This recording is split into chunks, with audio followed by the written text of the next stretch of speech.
OG Steve, I see you, baby. I love you. Much love to you, Doc. Thank you. Thank you. Man, shout out to OG Steve, man. Much love to my dude from the Bronx, man. Love you so much, brother. Yeah, Lonzo, it's a cold situation, man. Yeah, ain't no coming back from that one. Someone Jay Roos Theory up top said that Floyd Mayweather was telling that boxer Haney that the streets ain't nothing to glorify.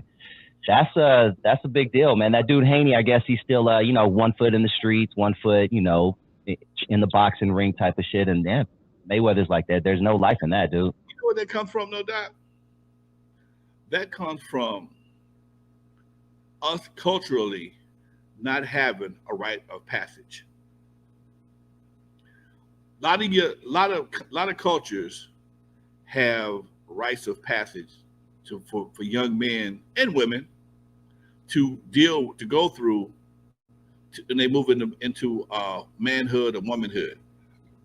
Our culture doesn't have a rite of passage, and somebody has convinced folks that going to jail or shooting somebody or being in a gang is a rite of passage.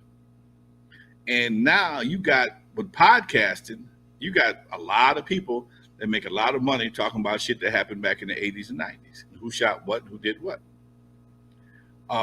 It's amazing how we have found ways to glorify our own detriment.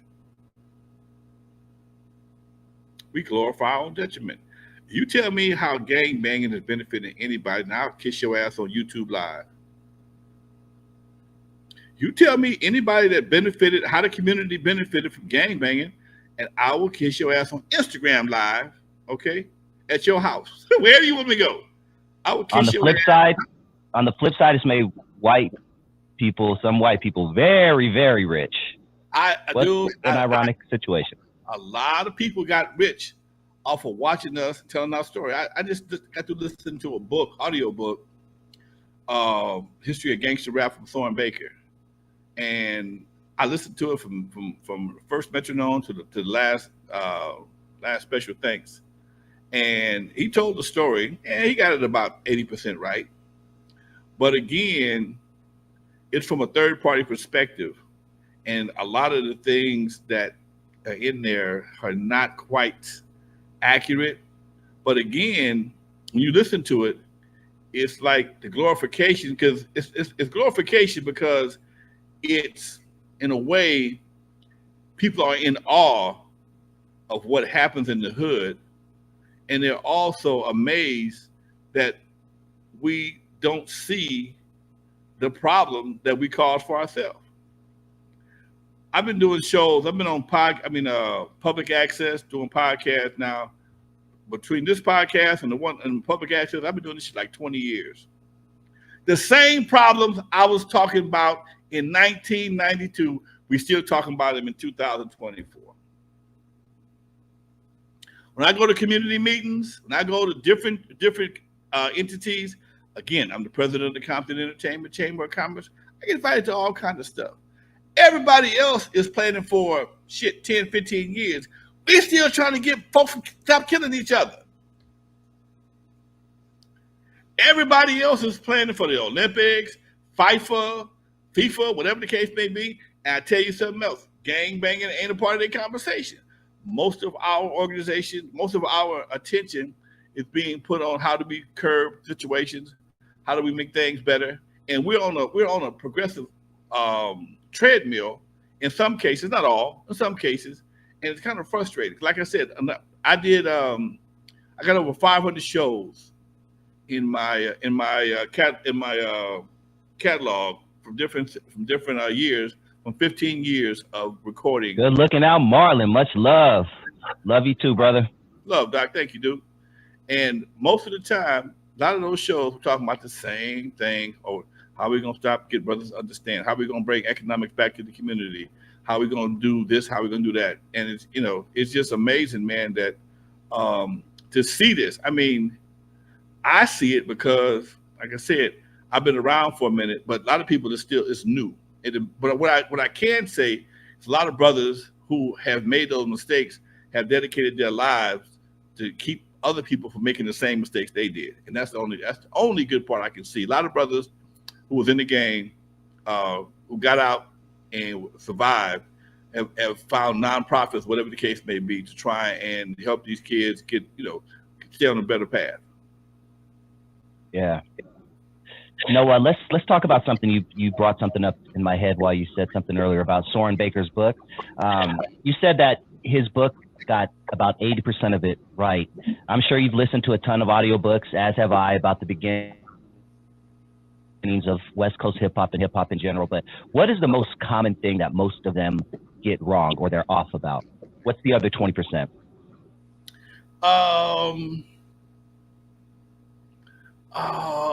Well, they tend to go to third-party sources to find out the origins. When you were a kid, when I was growing up in Compton, so I see your AK. When I was growing up in Compton, I saw firsthand what was going on. When homeboy, I forgot the guy's name. He got killed at the Palladium in Hollywood. That was the first time he took his jacket. A little jacket got. Yeah, you're right. Yep. And that was like the initiation. That was 1520 Sedgwick for gangsterism. Crips started off first, and then you got people that's claiming situations back and forth. And a lot of the Compton gangs just didn't want to get picked on no more. Hey man, because they was coming to Compton. I remember them hopping the fence from Locke coming to Compton, coming to Centennial, and wreaking havoc sometime, man. And folks just got tired of that shit. So these are the things that I experienced firsthand. I had to leave Centennial a couple of times because it was going down. I remember Vanguard. Shit.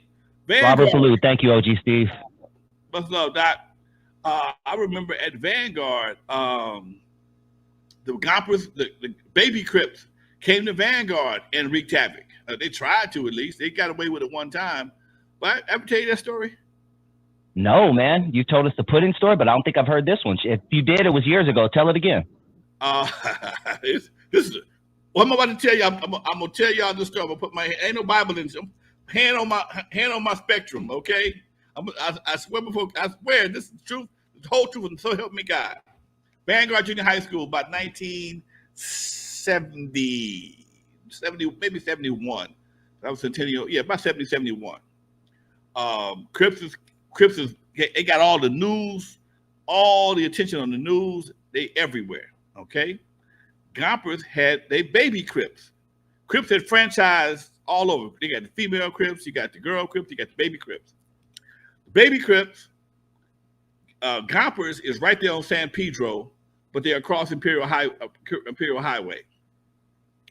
Vanguard is on San Pedro, across El Segundo. The two ain't but a mile apart, maybe a mile and a half. Somehow or another, the baby Crips walked to Vanguard. We wasn't gangbanging at Vanguard at all. They walked to Vanguard, hopped over the fence on 132nd Street, and at Vanguard, all the shops, the metal shop, the wood shop, the print shop, all the shop classes faced 132nd Street, and it was a big old field, and you had to cross the field to get to the shop classes. Well, that morning, the baby Crips came over there, went through all the shop classes, whooped everybody's ass. Students, teachers, everybody got their ass whooped that morning before news. Before noon. The Mr. Banton, who was the principal of the school, announced that we have been infiltrated, blah blah blah, whoop whoop whoop, and the police have been notified. It won't happen again. Well, the Crips got smart. They got wind of what was happening, so they didn't come down 132nd. They came around Vanguard, came up 135th Street. They came up 135th Street. It was my fifth period. It was gym for me and my team. Honestly, God, what I'm about to tell y'all, it's gonna sound like a lie, but it's the honest God truth. Vanguard had some tough ass teachers. A lot of black male teachers. At gym, Mr. Meacham was my gym teacher. Mr. Meacham gave us a conversation. He said, I don't know how they got to metal shop and wood shop, all that wood and metal, and got their ass got beat up. We're not taking we're not gonna take an ass. We're not taking no butt whooping today. And this particular day, we had archery. We still had archery at school, dude. I can shoot a bow and arrow right to this fucking day, okay? I can shoot a bow and arrow right. I'm good. That was the only A I got at El Camino College was in archery. We on the archery field.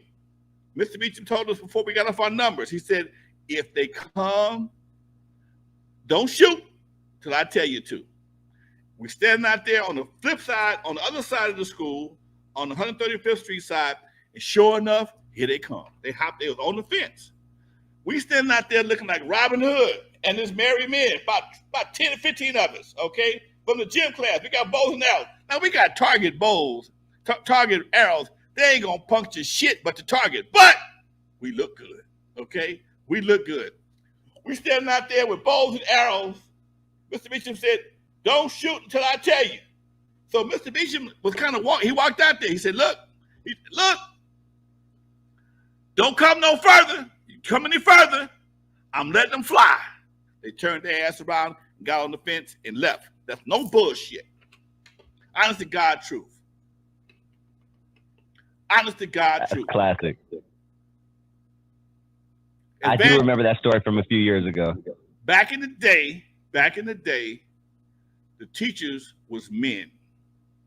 The male teachers were men. The principal was a man. The vice principal, Mr. Crow at Vanguard, had forearms like Popeye. When your ass had to go see him in the damn go get some swats, nigga, that was a long walk. Mr. Crow, his rule was if you pop up, you get another one. So you had to grab your ankles or grab the desk and take 10. He give you a break at 5. He let you dance for a little bit at 5. You can think, oh shit. But you gotta take them last 5. If you popped up, you got another one. Real talk. All right.